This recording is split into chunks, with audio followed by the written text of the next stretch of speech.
नमस्कार। आकाशवाणी से प्रस्तुत है समाचार प्रभात।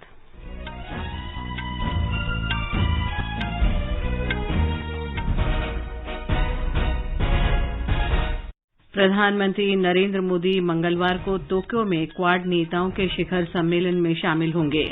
वे अमेरिका के राष्ट्रपति और जापान तथा ऑस्ट्रेलिया के प्रधानमंत्रियों के साथ द्विपक्षीय वार्ता भी करेंगे। प्रधानमंत्री आज जयपुर में भारतीय जनता पार्टी के राष्ट्रीय पदाधिकारियों की बैठक को संबोधित करेंगे। राष्ट्रपति रामनाथ कोविंद ने सेंट विंसेंट एंड ग्रेनेडिन्स के गवर्नर जनरल डैम सुजन डॉगन से बातचीत की। भारतीय रिजर्व बैंक ने बैंकों और एटीएम ऑपरेटरों से सभी एटीएम्स में कार्ड रहित नकद निकासी की सुविधा प्रदान करने को कहा। भारत बांग्लादेश द्वारा बंगबंधु शेख मुजीबुर रहमान पर संयुक्त रूप से बनाई गई फीचर फिल्म का ट्रेलर जारी किया गया।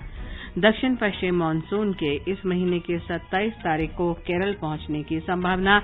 तमिलनाडु के 5 उत्तरी जिलों में बाढ़ का अलर्ट जारी। निखत जरीन ने इस्तांबुल में महिला विश्व मुक्केबाजी चैंपियनशिप में स्वर्ण पदक जीता। मनीषा मौन और परवीन हुड्डा ने कांस्य पदक जीता। प्रधानमंत्री मोदी ने निखत और अन्य विजेताओं को बधाई दी। और मुंबई में आईपीएल क्रिकेट में रॉयल चैलेंजर्स बेंगलौर ने गुजरात टाइटंस को 8 विकेट से हराया।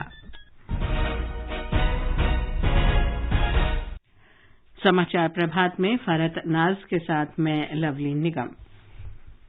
प्रधानमंत्री नरेंद्र मोदी मंगलवार को जापान के प्रधानमंत्री फुमियो किशिदा के निमंत्रण पर टोक्यो में क्वाड शिखर सम्मेलन में शामिल होंगे। अमेरिका के राष्ट्रपति जो बाइडेन, ऑस्ट्रेलिया के प्रधानमंत्री स्कॉट मॉरिसन और जापान के प्रधानमंत्री फुमियो किशिदा शिखर सम्मेलन में भाग लेंगे। विदेश मंत्रालय के प्रवक्ता अरिंदम बागची ने बताया कि आगामी क्वाड शिखर सम्मेलन नेताओं को हिंद प्रशांत क्षेत्र में विकास और आपसी हित के मौजूदा वैश्विक मुद्दों के बारे में विचार विमर्श का अवसर देगा। वे क्वाड पहल और कार्य समूहों की प्रगति की समीक्षा करेंगे, सहयोग के नए क्षेत्रों की पहचान करेंगे और भविष्य के सहयोग के लिए रणनीतिक मार्गदर्शन प्रदान करेंगे। The summit in Tokyo is the fourth interaction of Quad leaders since their first virtual meeting in March 2021, and of course the in-person summit in Washington last September, and the virtual meeting in March this year. प्रधानमंत्री Modi Japan के प्रधानमंत्री के साथ द्विपक्षीय बैठक भी करेंगे। बैठक में दोनों नेता इस वर्ष मार्च में नई दिल्ली में हुए 14वें भारत जापान वार्षिक शिखर सम्मेलन से आगे की बातचीत करेंगे। The meeting with Prime Minister Kishida will provide an opportunity for the two leaders to carry forward their conversations from the 14th India-Japan Annual Summit, which was held in March 2022 in Delhi. During his visit, Prime Minister will participate in business event with Japanese business leaders. He will also address and interact with the Indian community in Japan. यात्रा के दौरान प्रधानमंत्री मोदी जापानी व्यापार जगत के प्रतिनिधियों के साथ व्यापारिक कार्यक्रम में भाग लेंगे। श्री मोदी जापान में भारतीय समुदाय को भी संबोधित करेंगे और उनसे बातचीत करेंगे। वे अमेरिका के राष्ट्रपति जो बाइडेन के साथ भी द्विपक्षीय बैठक करेंगे। इस दौरान भारत अमेरिका रणनीतिक साझेदारी की समीक्षा किए जाने की उम्मीद है। साथ ही दोनों नेता साझा हितों के क्षेत्रीय और वैश्विक मुद्दों पर विचार विमर्श करेंगे। श्री मोदी की ऑस्ट्रेलिया के प्रधानमंत्री के साथ भी द्विपक्षीय वार्ता की संभावना है। दोनों नेता भारत ऑस्ट्रेलिया व्यापक रणनीतिक साझेदारी की समीक्षा करेंगे और वैश्विक तथा क्षेत्रीय विकास के संबंध में विचारों का आदान प्रदान करेंगे। प्रधानमंत्री नरेंद्र मोदी आज जयपुर में भारतीय जनता पार्टी के राष्ट्रीय पदाधिकारियों की बैठक का वीडियो कॉन्फ्रेंस के माध्यम से उद्घाटन करेंगे। इस अवसर पर श्री मोदी पार्टी प्रतिनिधियों को भी संबोधित करेंगे। पार्टी अध्यक्ष जगत प्रकाश नड्डा कल शाम बैठक के लिए जयपुर पहुंचे। हमारे संवाददाता ने बताया है कि श्री नड्डा के अलावा कई अन्य प्रतिनिधि भी जयपुर पहुंच रहे हैं। आज दिन भर चलने वाली राष्ट्रीय पदाधिकारियों की बैठक में कुल 4 सत्र होंगे। बैठक के बाद शाम 7 बजे पार्टी के राष्ट्रीय अध्यक्ष जेपी नड्डा पार्टी के वरिष्ठ नेता रहे सुंदर सिंह भंडारी पर लिखी गई एक पुस्तक का विमोचन करेंगे और प्रबुद्ध जनों से संवाद करेंगे। कल पार्टी के सभी प्रदेशों के संगठन महामंत्रियों की बैठक होगी। इस बैठक में भाग लेने के लिए देश भर से करीब 130 पदाधिकारी जयपुर पहुंचे हैं। बैठक में लोकसभा चुनाव से पहले 12 राज्यों में होने वाले चुनाव की रणनीति को लेकर चर्चा होनी है। इसके अलावा संगठन से जुड़े विभिन्न विषयों तथा केंद्र सरकार की लोक कल्याणकारी योजनाओं को घर घर तक पहुंचाने जैसे विषयों पर भी चर्चा होने की संभावना है। जितेंद्र द्विवेदी, आकाशवाणी समाचार, जयपुर।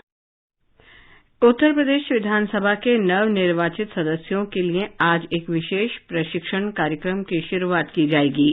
हमारे संवाददाता ने बताया है कि इस दौरान नवनिर्वाचित सदस्यों को सदन के नियमों और क्रियाकलापों के बारे में जानकारी दी जाएगी।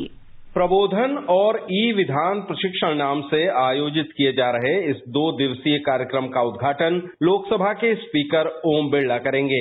लोकसभा स्पीकर के उत्तर प्रदेश विधानसभा के नवनिर्वाचित सदस्यों को संबोधित करने के बाद नेता प्रतिपक्ष अखिलेश यादव और उसके बाद प्रदेश के मुख्यमंत्री योगी आदित्यनाथ नए सदस्यों से मुखातिब होंगे। इसके अलावा एनआईसी के तकनीकी विशेषज्ञों की एक टीम भी विधानमंडल के सभी सदस्यों को ई विधान कार्यक्रम के बारे में प्रशिक्षण देगी।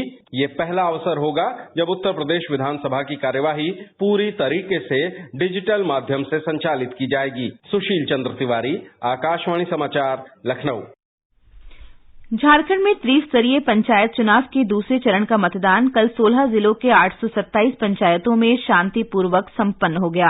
राज्य चुनाव आयोग के सचिव राधेश्याम प्रसाद ने आकाशवाणी को बताया कि आरंभिक रिपोर्ट के अनुसार लगभग 70% मतदाताओं ने अपने अधिकार का प्रयोग किया। सभी जिलों से आंकड़े मिलने के बाद अंतिम मतदान प्रतिशत जारी किया जाएगा। राष्ट्रपति रामनाथ कोविंद ने कैरेबियन राष्ट्र सेंट विंसेंट एंड ग्रेनेडिन्स की यात्रा के दूसरे दिन कल वहां की गवर्नर जनरल डेम सुजन डर्गन से मुलाकात की। दोनों नेताओं ने सूचना प्रौद्योगिकी, स्वास्थ्य, शिक्षा, पर्यटन और संस्कृति सहित विभिन्न क्षेत्रों में आपसी सहयोग मजबूत करने पर चर्चा की। दोनों पक्षों ने कर संग्रह से संबंधित सूचनाओं के आदान प्रदान और सहयोग तथा प्राचीन काल्डेर समुदाय के उन्नयन की परियोजना के लिए सहमति पत्र पर भी हस्ताक्षर किए। राष्ट्रपति कोविंद जैविक उद्यान भी गए, जहां उन्होंने चंदन का पौधा लगाया और सांस्कृतिक कार्यक्रमों में शामिल हुए। राष्ट्रपति कोविंद ने सेंट विंसेंट एंड ग्रेनेडिन्स की संसद को संबोधित किया। उन्होंने कहा कि वर्तमान परिदृश्य में जटिल मुद्दों से निपटने के लिए जो नई वैश्विक व्यवस्था बनाने की आवश्यकता है वो समावेशी होनी चाहिए, जिसमें सभी देशों को अपने वैधानिक हितों के बारे में बोलने का अवसर मिले। For multilateralism to remain relevant and effective, institutions need to be reformed. Structures and institutions that emerged after the 2 world wars focused on one major issue, that of preventing another world war. To tackle the complex issues of today, the new world order that we seek to build is to be an inclusive world order.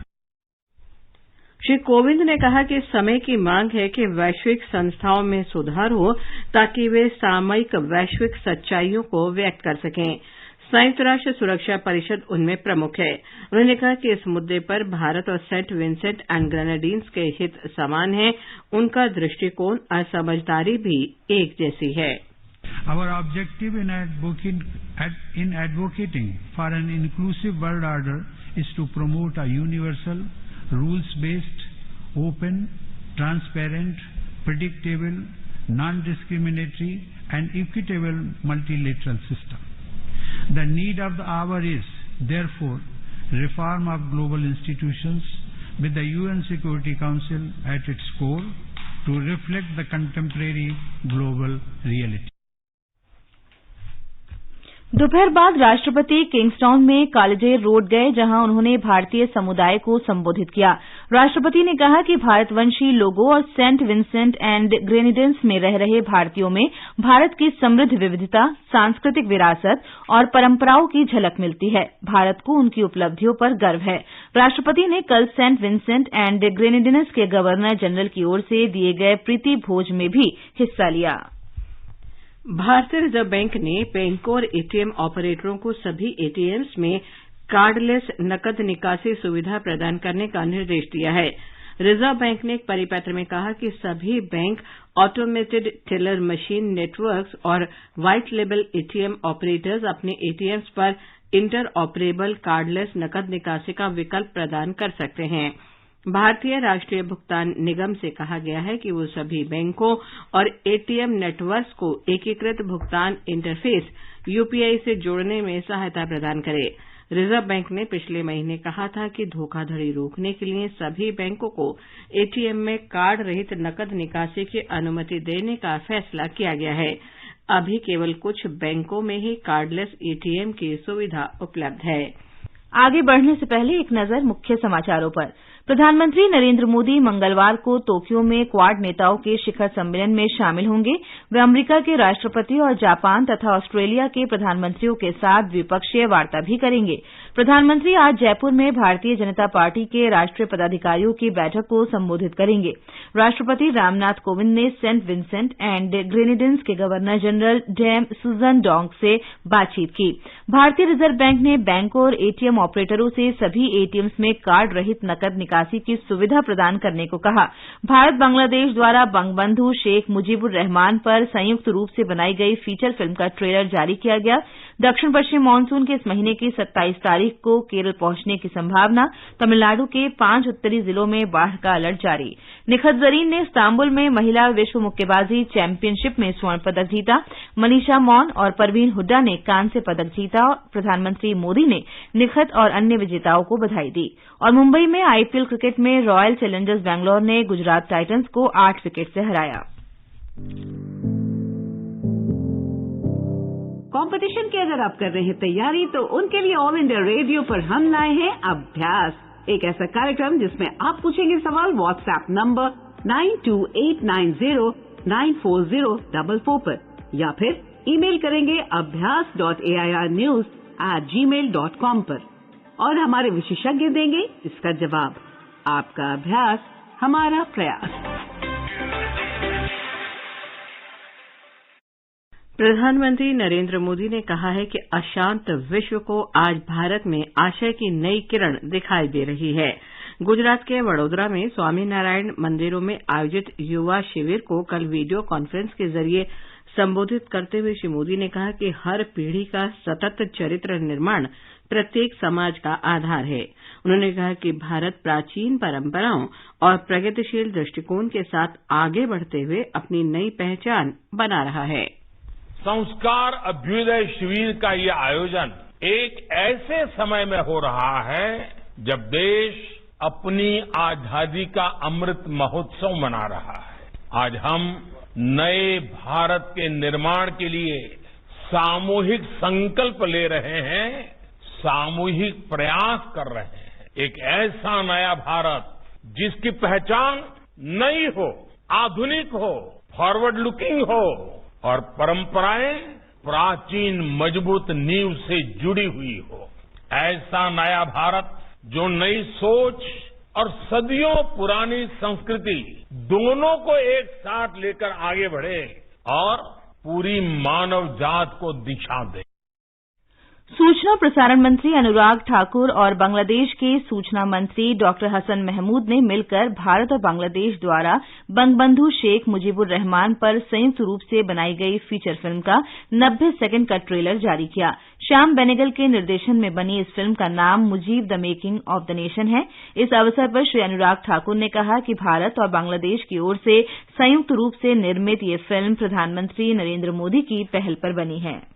हमने ऐतिहासिक film एक को production में बनाकर तैयार भी की है और उसका एक ऐतिहासिक ट्रेलर आज रिलीज होने भी जा रहा है जो दो देशों के संबंधों को दिखाता है। दो पड़ोसी मुल्क एक साथ कैसे रह सकते हैं ये भारत बांग्लादेश इन्होंने करके दिखाया है। मैं दोनों की ही leadership prime minister Narendra Modi ji और प्राइम मिनिस्टर शेख हसीना जी इनका आभार भी प्रकट करता हूं।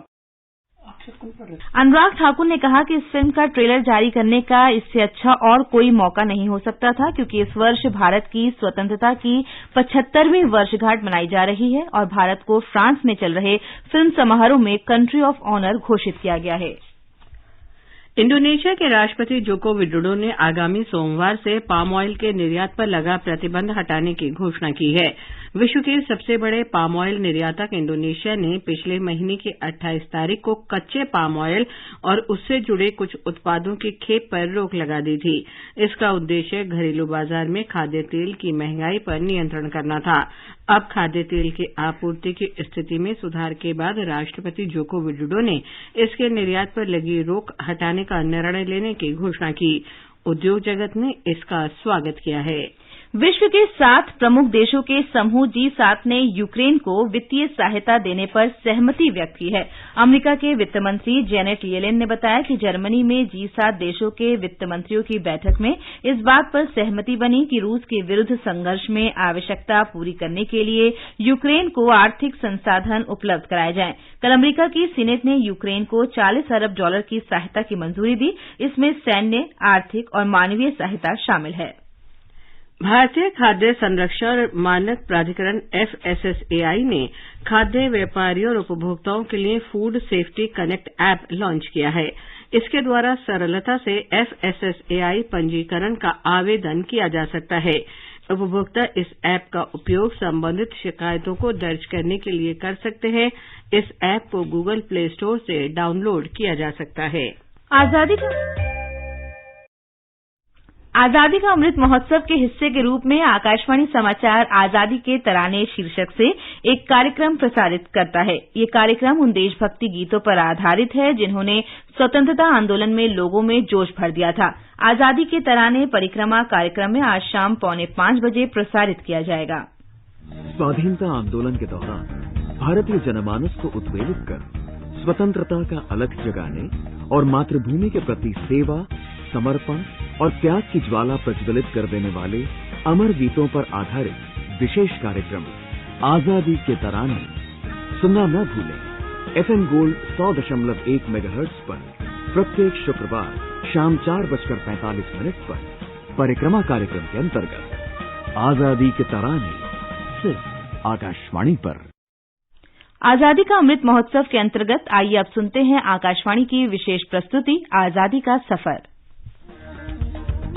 आजादी का अमृत महोत्सव।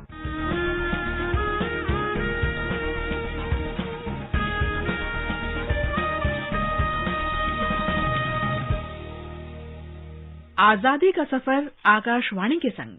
भारत का शानदार स्वाधीनता संघर्ष आधुनिक विश्व के महानतम संघर्षों में से एक है। आकाशवाणी से हम आपके लिए प्रतिदिन ला रहे हैं इस शानदार संघर्ष की झलक। विधिर बांधन काटबे तुमी एमन शक्तिमान तुमी की एमनी शक्तिमान। आज की कड़ी में हम महान राष्ट्रवादी बिपिन चंद्र पाल को श्रद्धांजलि अर्पित कर रहे हैं। उनका निधन 20 मई 1932 को हुआ था। वे लाला लाजपत राय और बाल गंगाधर तिलक यानी लाल बाल पाल की प्रसिद्ध तिकड़ी में शामिल थे। आमादेर भांगा गड़ा तुम्हार हाथे एमन अभिमान तुम्हादेर एमनी अभिमान। बिपिन चंद्र पाल बंगाल टाइगर के नाम से लोकप्रिय थे। उन्हें सर्वाधिक स्वतंत्र और मुखर चिंतकों में शामिल किया जाता है। 1905 में बंगाल के विभाजन के विरोध के कारण ब्रिटिश सरकार ने संघर्ष में विद्यार्थियों की भागीदारी को रोकने के लिए दमनकारी उपाय किए।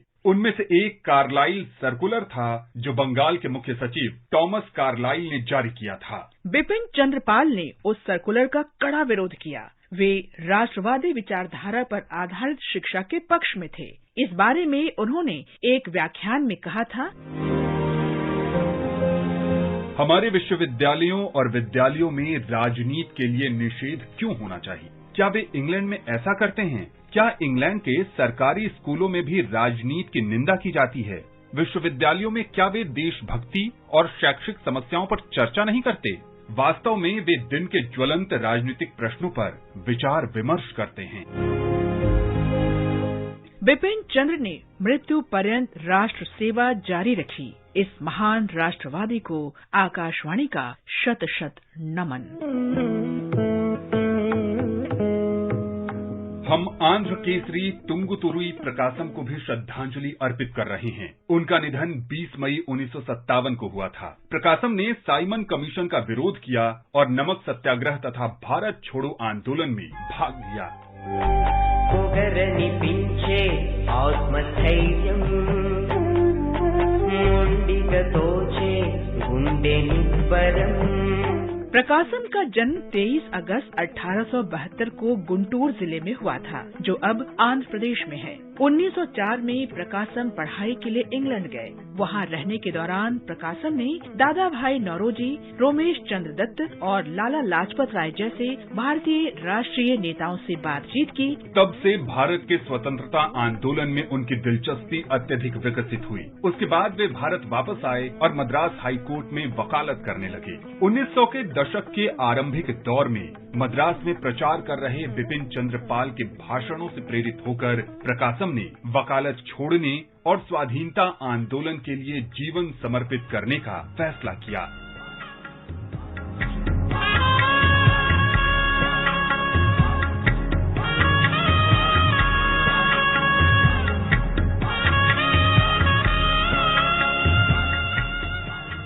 प्रकासम ने साइमन कमीशन के विरुद्ध आंदोलन में सक्रिय हिस्सा लिया और मद्रास प्रेसिडेंसी में नमक मार्च का सफल नेतृत्व किया। भारत छोड़ो आंदोलन में भागीदारी के कारण उन्हें गिरफ्तार कर लिया गया। साइमन कमीशन के विरोध में प्रदर्शन के दौरान साहस के लिए वे आंध्र केसरी के नाम से लोकप्रिय हुए। उन्होंने अंग्रेजी, तमिल और तेलुगु में स्वराज्य अखबार निकाला। इस समाचार पत्र ने व्यावहारिक धरातल की राजनीति में शामिल होने के मंच के रूप में विश्वसनीय काम किया। प्रकासम को 1937 में मद्रास प्रांतीय विधानसभा के लिए निर्वाचित किया गया। उन्होंने इस दौरान राजस्व मंत्री के पद पर कार्य किया। 1946 में वे फिर से चुनाव जीते और मद्रास प्रेसिडेंसी के मुख्यमंत्री बने। प्रकासम को मद्रास से संविधान सभा के लिए भी चुना गया।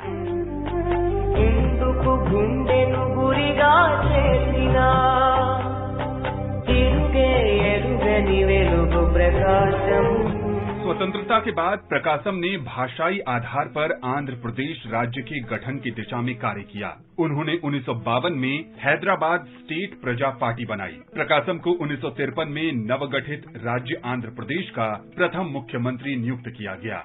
20 मई 1957 को मृत्यु तक प्रकासम समाज के गरीब वर्गों के लिए कार्य करते रहे। इस महान भारतीय को नमन।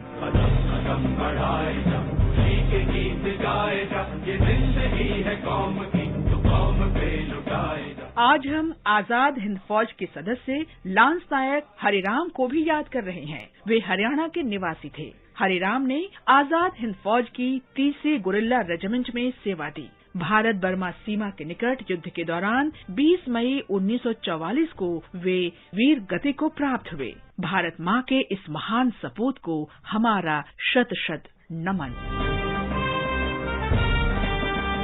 आज बस इतना ही। आजादी का सफर आकाशवाणी के संग। कल फिर मिलेंगे नई कड़ी के साथ।